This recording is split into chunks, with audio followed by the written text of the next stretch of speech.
Jack Smith finally appeared before Congress, not to apologize, not to reflect, not to explain why one political movement seems permanently stuck under the microscope. Instead, he delivered a line Washington has perfected over the years. Nothing I did was political. Of course not.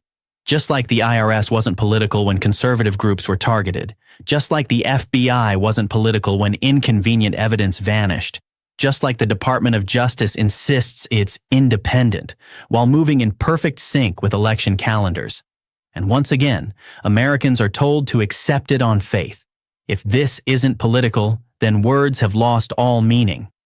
Jack Smith wants the public to believe that prosecuting the leading opposition candidate in the middle of a presidential campaign was just coincidence. Ignoring or slow-walking cases involving Democrats was irrelevant. Accelerating Trump-related cases while shelving others was purely procedural. All of it, we're told, happened in a political vacuum. That explanation might work in Washington cocktail circles. It doesn't work in the real world.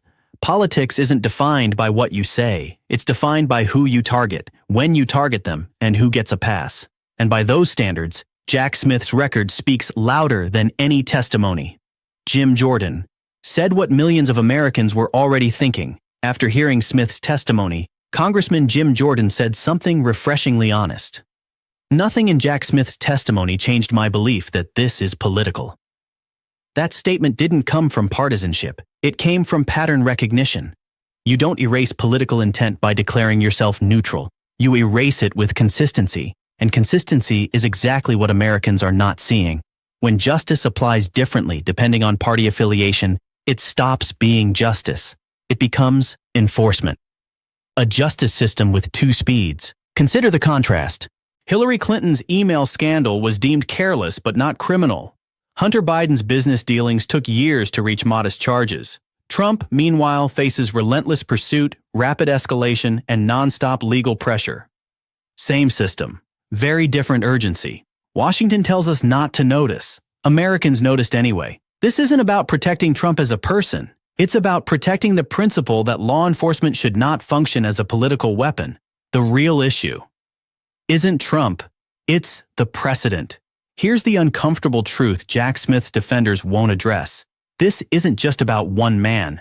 If the Department of Justice can aggressively pursue one political figure while insulating others based on ideology, then no citizen is safe from selective prosecution. Today, it's Trump.